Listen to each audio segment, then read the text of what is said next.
Kolay gelsin. İkiniz de tek elle aslında çalışıyorsunuz. Evet. Güzel değil mi? El sayma. Allah kolaylık versin. Aynen. Allah kolaylık versin. Allah sıhhat afiyet versin. Zaten biz yetiştirmiyoruz. Onlar yavaş yavaş yapıyorlar. Aynen. Kahveli ya da büyük kahveli verebilirseniz için daha iyi olur. Bugün çok kurtarlı olacak. Sunay Hanım. İstiyorlar burada arkadaşlar. Maşallah. Ondan sonra öyle çantaları da istiyor. Şöyle bakın telefon.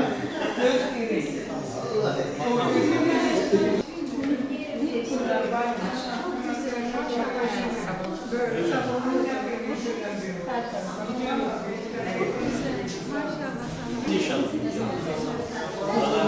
Ne yapıyorsunuz? Şarkı mı yapıyorsunuz?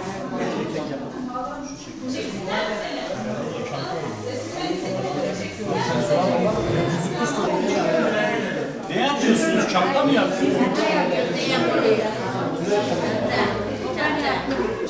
Sağ olun. İyisiniz inşallah. Hayırlı işler, hayırlı işler. Nasılsınız? Nasılsınız? İyisiniz. Çok teşekkür ederim. Temizlerimizi de istiyoruz. Ondan yapılmış.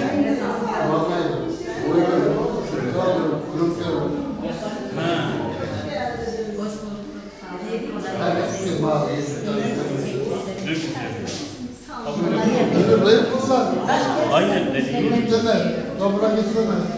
Buradaki sakinler mi? Evet, her ay bir maaş alıyorlar zaten. Alıyoruz. Tabii.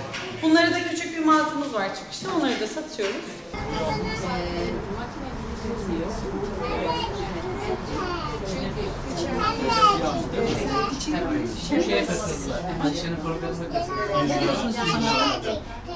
Onu bilmiyorum ben ne kadar.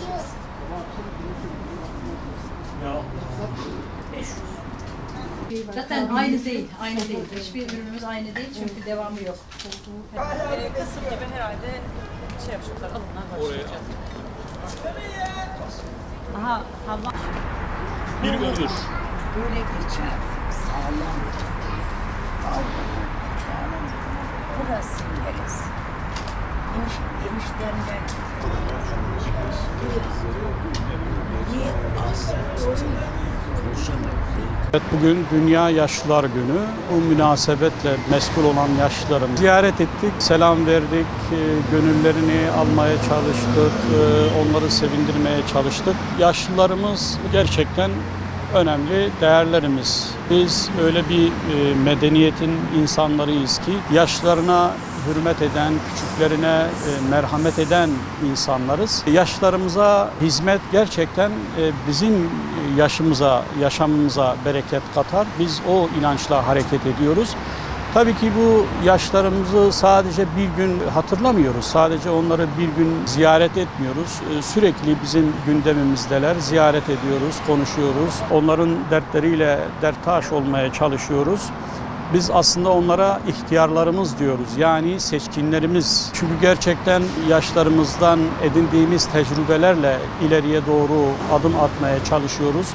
Onların tecrübeleri bizler için çok önemli basamaklardır.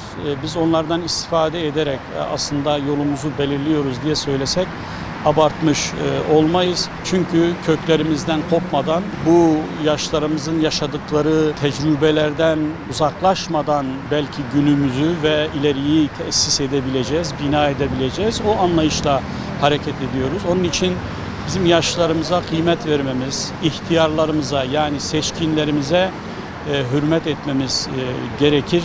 Yaşlı insanlarımız elbette ki yaşamış oldukları hayat nedeniyle belki bedenen yoruluyorlar ama ruhen gerçekten tecrübelerle yoğrulmuş insanlardır. Biz onlara o değeri vermek durumundayız, zorundayız. Bizim yaşlarımız bizim sevincimizdir. Yaşlının olduğu bir yerde bereket vardır, huzur vardır, sevinç vardır. Ünsiyet vardır. Yaşların olmadığı yerlerde gerçekten soğukluk ve donukluk vardır. Biz yaşlarımızı bağrımıza basmak için ziyaret ederiz, konuşuruz ve iyi bir geleceği temin edebilmek için, tesis edebilmek için yaşlılarımızla birlikte oluruz. Elhamdülillah biz o anlayıştayız ve o anlayış çerçevesinde de Hüdapar olarak sadece belli günlerde de biz böyle çok uzun süreli günlerde ziyaret etmiyoruz.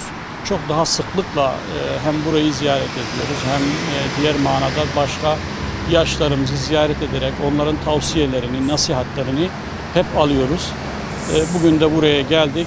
Bu vesileyle bir kez daha ifade edelim. Dünya Yaşlar Günü ihtiyarlarımız için, seçkinlerimiz için mübarek olsun. Onların bu gününü tebrik ediyoruz. Kasım gibi herhalde şey yapacaklar, alımlar başlayacak. Aha.